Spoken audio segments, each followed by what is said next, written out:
فرمایا وَيَوْمَ نَحْشُرُهُمْ جَمِيعًا، بلند آواز سے يَوْمَ نَحْشُرُهُمْ جَمِيعًا ثُمَّ نَقُولُ لِلَّذِينَ أَشْرَكُوا مَكَانَكُمْ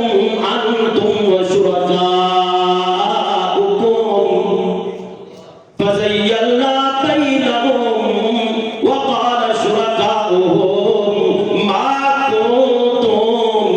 إِيَّانَا تَعْبُدُونَ۔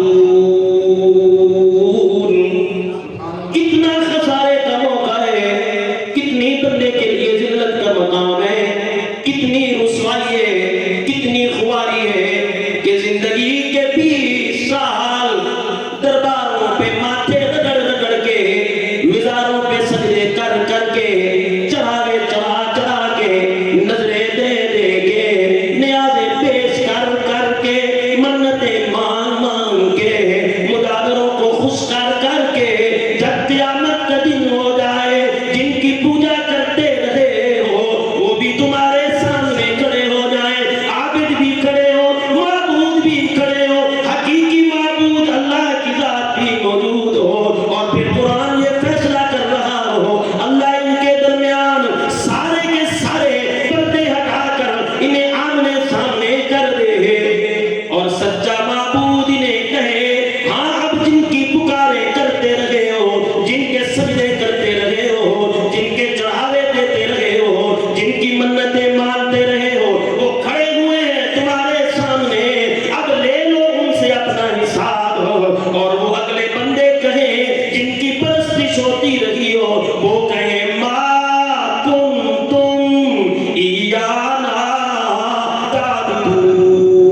اور جب ہم پر منو مٹی ڈال دی گئی، ہمیں قبر میں دفنا دیا گیا، ہماری آنکھیں دیکھنے کے قابل نہیں رہی، ہماری زبان بولنے کے قابل نہیں رہی، ہمارے قدم چلنے کے قابل نہیں رہے، ہمارے ہاتھ پکڑنے کے قابل نہیں رہے، ہمارے کان سننے کے قابل نہیں رہے، نہ ہم دیکھ رہے تھے، نہ ہم سن رہے تھے، نہ ہم پکڑ رہے تھے، نہ ہم چل رہے تھے، نہ ہم بول رہے تھے، ہمیں کیا پتا کون آیا کس کو خوش کر کے چلا گیا، کون آیا کس کو راضی کر کے چلا گیا، کون آیا کس کے چڑھاوے دے کر چلا گیا۔ ہائے کتنا خسارے کا مقام ہوگا کہ عبادت گزاروں کی عبادتیں ان کے منہ پر مار دی جائیں گی، ان کے سجدے، ان کے صدقے، ان کی منتیں، ان کے طواف، ان کی زیارتیں، ان کے پھیرے، ان کے چکر رائے گاہ چلے جائیں گے، اور ان کے معبود کہیں گے ما کنتم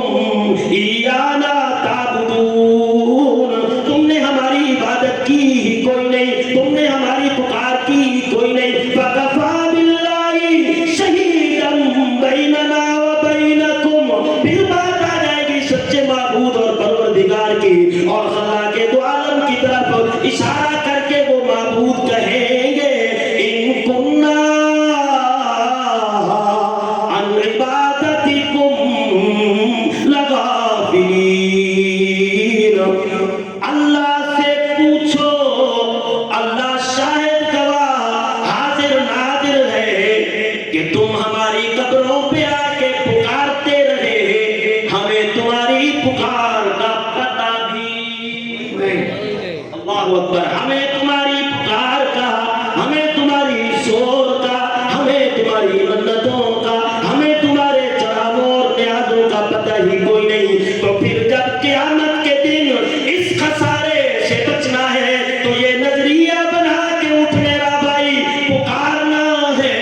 تو صرف کس ذات کو پکارنا ہے؟ ہاں، اللہ کے سوا کسی کو پکارنا نہیں، اللہ کے سوا کسی سے مانگنا نہیں،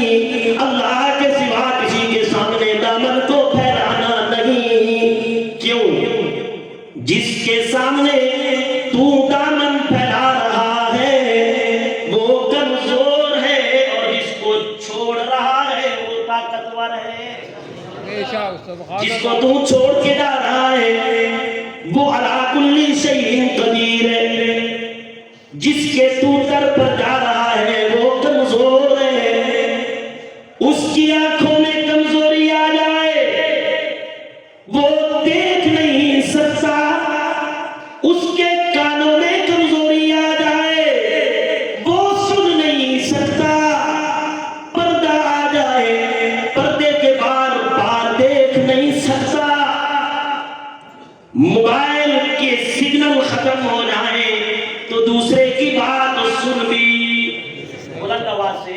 سن بھی نہیں سکتا، دور ہو کر بات کرے پھر بھی اس کی آواز نہ پہنچے تو سن نہیں سکتا،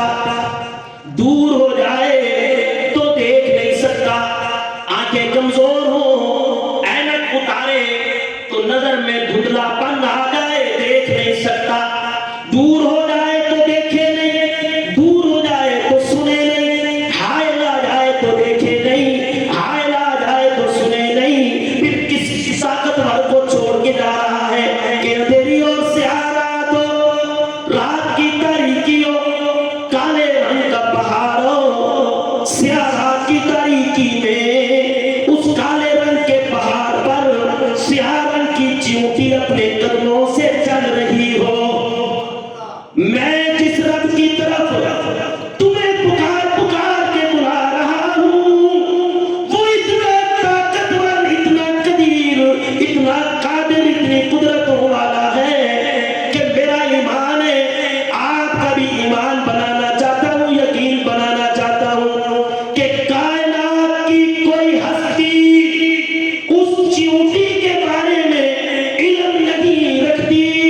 کہ وہ سیاہ رات میں سیاہ رنگ کی چیونٹی سیاہ پہاڑ پہ چل رہی ہو،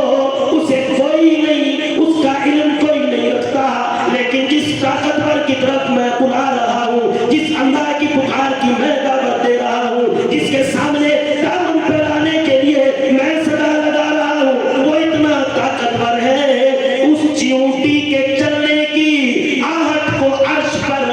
سنتا بھی ہے، اس کے قدموں کے نشانوں کو دیکھتا بھی ہے، ماشاءاللہ ماشاءاللہ، اس کے قدموں کی آہٹ کو سنتا بھی ہے،